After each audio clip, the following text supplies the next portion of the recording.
اللہ کے نبی صلی اللہ تعالیٰ علیہ وسلم تشریف لائے، حالات زمانہ بہت الگ تھے، اور روایتیں تو یہ بتاتی ہیں پورے مکہ میں اس سال صرف اور صرف جتنے گھروں میں بچے ہوئے سب لڑکے ہی پیدا ہوئے تھے، سب پیدا ہوئے جو تھے وہ لڑکے تھے۔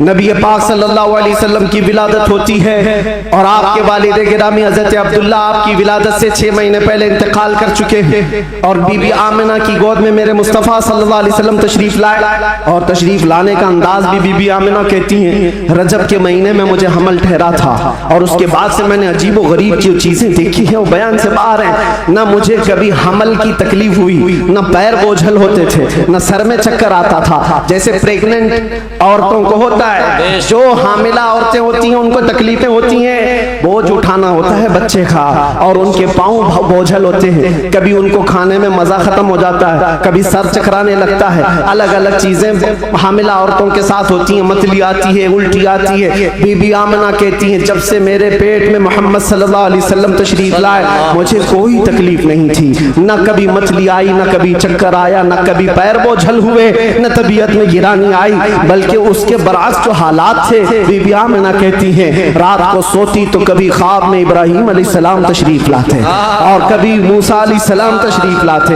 کبھی عیسیٰ علیہ السلام تشریف لاتے، اور بشارت دیتے جاتے آمنہ مبارک ہو تیری گود میں کائنات کا آقا آنے والا ہے، اللہ نے اس کو پرچم نبوت ایسا دیا ہے۔ سب کی بشارتیں سنتے سنتے آ رہی تھی، یہاں تک کہ سفر کا مہینہ آیا تھا، ربیع الاول سے پہلے جو آتا ہے، بی بی آمنہ کہتی ہے میں نے ایک بار دیکھا جبرائیل امین علیہ الصلوۃ والتسلیم صفوں کو درست کیے جا رہے ہیں، فرشتوں کی آوازیں، اور میرے گھر پر حوروں کے گنگنانے کی آوازیں آتی تھی، پہلی ربیع الاول، دوسری ہوئی، تیسری ہوئی، چوتھی ہوئی، یہ سارے نشانیاں بی بی آمنہ دیکھتی رہی، کہتی ہیں 12 ربیع الاول کا وقت تھا، یہ 20 اپریل رہی ہوگی۔ میرے عزیزوں بی بی آمنہ کہتی ہیں اچانک میری پیشانی سے ایک نور چمکا، میں مکہ میں بیٹھ کر کے ملک شام کے محلات کو بھی دیکھ رہی تھی، عراق میں موجود بصرہ کے محلات دیکھ رہی تھی، کلومیٹر ناپ کے دیکھ لینا آج مکہ سے ملک شام کا فاصلہ کتنا ہے، مکہ سے عراق کے بصرہ کا فاصلہ کتنا ہے،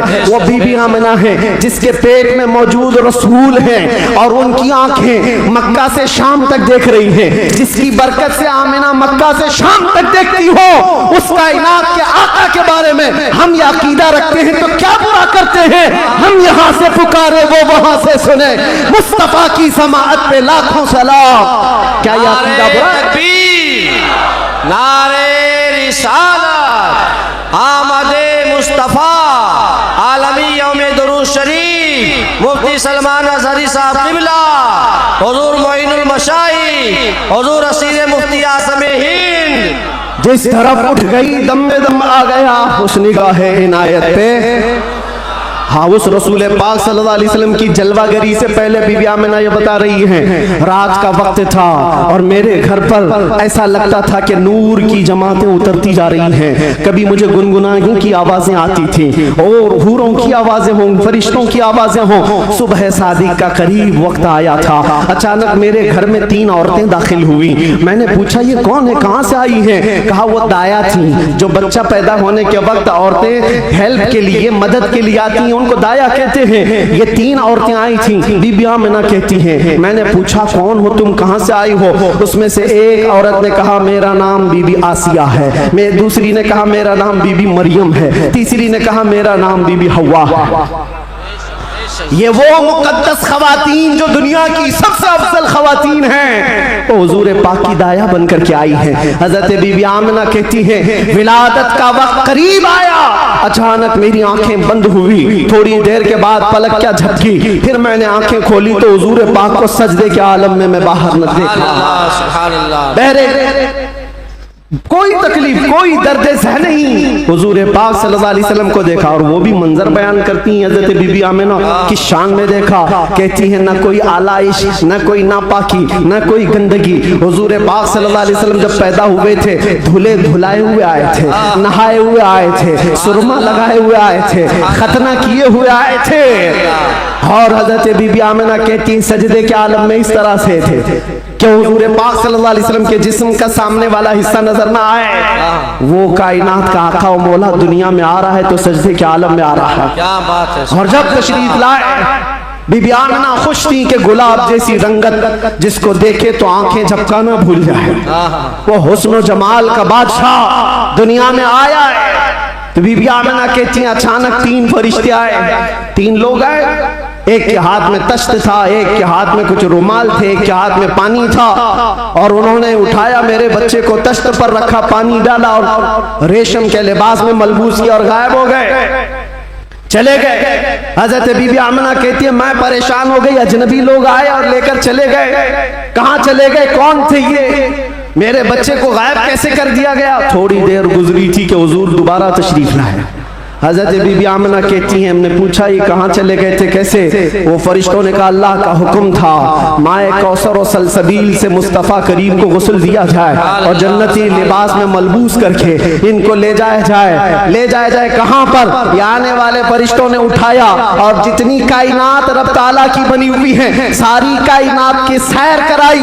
ہر جگہ یہ اعلان کروایا فرشتوں نے آئی نہیں حکومت, سکہ لیا چلے گا, آئی نہیں حکومت. سکہ لیا چلے گا. اور اس کے بعد سارے فرشتوں میں اعلان, ملائے اعلیٰ میں اعلان, سارے جنات میں, حیوانات میں, ہر دنیا میں یہ اعلان کر دیا گیا کہ حضور تشریف لا چکے ہیں. کیوں اعلان کر دیا گیا؟ اس لیے کہ وہ ہر عالم کی رحمت ہیں. کسی عالم میں رہ جاتے وہ ہر عالم کی رحمت ہیں, کسی عالم میں رہ جاتے یہ ان کی مہربانی ہے کہ یہ عالم پسند آیا. نعرہ تکبیر, نعرہ رسالت, آمد مصطفیٰ حضور معین المشائخ میرے عزیزوں, سعید نوری صاحب قبلہ. نبی پاک صلی اللہ تعالیٰ علیہ وسلم کو پیدا ہونے کے بعد بی بی حلیمہ سعدیہ اپنے گھر لے گئیں. 2 سال تک دودھ پلایا اور واپس لے آئیں.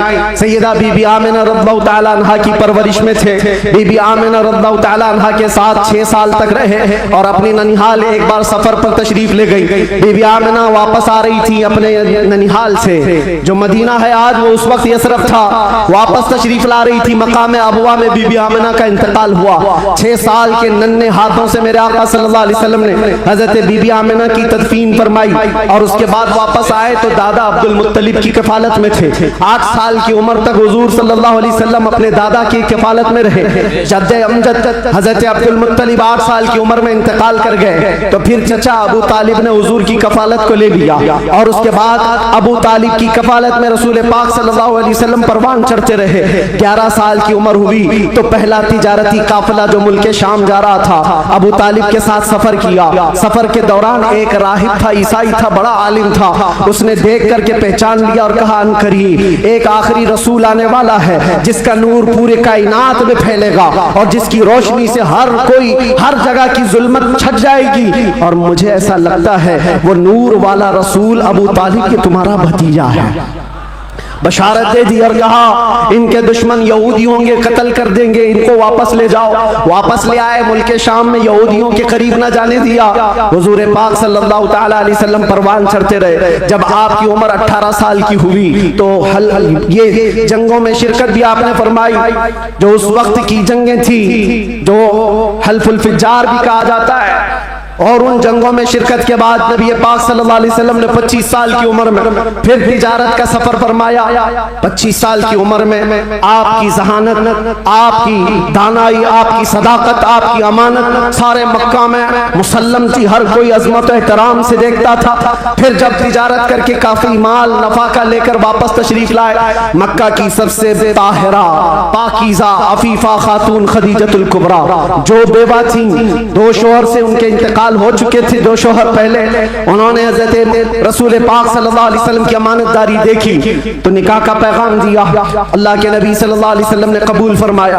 25 سال کی عمر میں آپ کی پہلی شادی مبارک. پھر حضرت خدیجہ کے ساتھ آپ نے نکاح کر کے ازدواجی زندگی شروع فرمائی. آپ کی اولاد ہوئی, حضرت زینب ہوئی, حضرت رقیہ ہوئی, حضرت ام کلثوم ہوئی, حضرت بی بی فاطمہ زہرا ہوئی, حضرت عبداللہ ہوئے, حضرت قاسم ہوئے.